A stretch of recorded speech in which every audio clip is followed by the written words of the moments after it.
Picture this. I'm just driving around in Mallorca, no real plan, and then, bam! I stumble on this spot that absolutely takes my breath away. I've got to show it to you later. But first, let's hit the road. We're talking hidden beaches, charming little villages, and landscapes that'll blow your mind.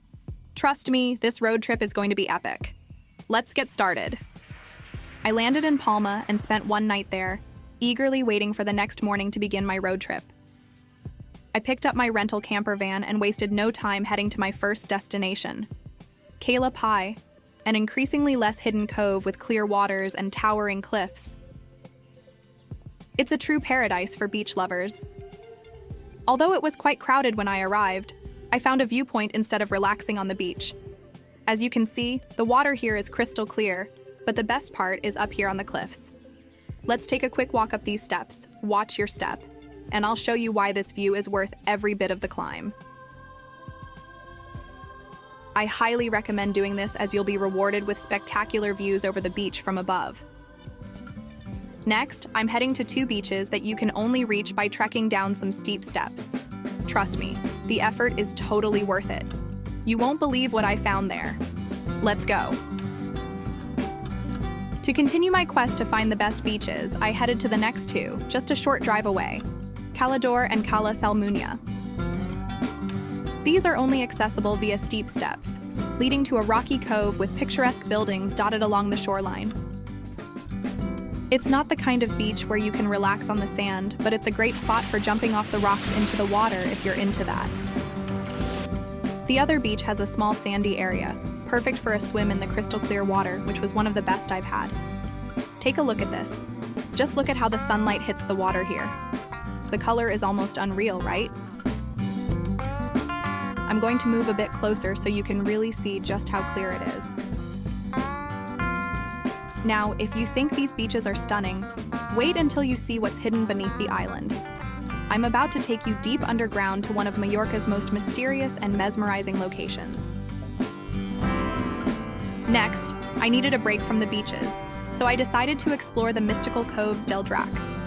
These caves felt like stepping into another world, with their intricate limestone formations leading to the vast Martel Lake, one of the largest underground lakes on Earth.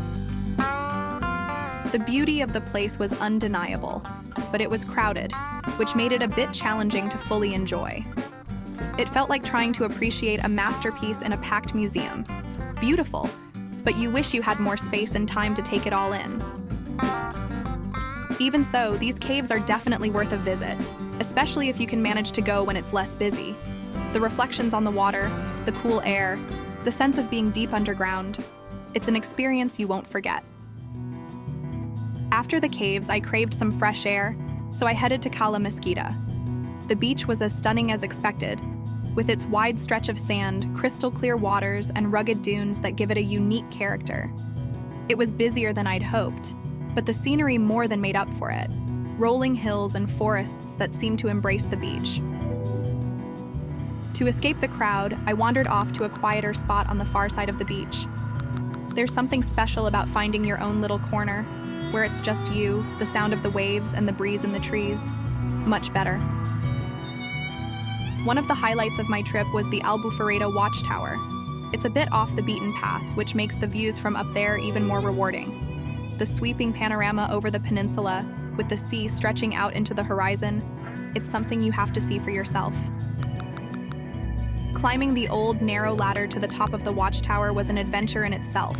It's a tight squeeze, but once you're at the top, the view is more than worth it. The wind in your face, the endless horizon. This is why we travel. From this tower, so grand where the sea meets the land, the beauty here surrounds like nature's perfect hand. The path up was a bit tricky, winding and narrow, but the peace and solitude at the top made it all worthwhile. I spent hours up there just soaking in the view, with not another person in sight. Pure bliss. Along one of the most scenic roads in the world. Check this out. These cliffs are massive and the road twists and turns right between them. I'm going to pull over here for a second so you can get a good look at the view. Just incredible, isn't it? You won't want to miss this view, or the hidden spot I found at the end of the road. I then tackled the rest of Cap de Formentor, a dramatic peninsula with 9 miles of winding road and hairpin bends leading to the Formentor lighthouse. The views were breathtaking all the way to the top, but the drive was challenging, especially with the many cyclists on the narrow, winding road. When I finally reached the lighthouse, I didn't spend much time there due to the tiny car park and the chaos of sharing the road with cyclists. One of my favorite parts of the trip was driving the Sacalobra road. The scenic route takes you through a stunning landscape of cliffs, forests, and breathtaking views. It was one of the most scenic drives I've ever done. After navigating the twists and turns, I arrived at Torrent de Pares, a magical beach framed by cliffs. And there it is, the most magical beach framed by towering cliffs with the sound of waves that just pulls you in. I don't think I've ever seen anything quite like this. The waves were a bit too wild for swimming, but watching them crash against the shore was equally impressive. During my road trip, I stayed in a rented van, which made it much easier to explore the island.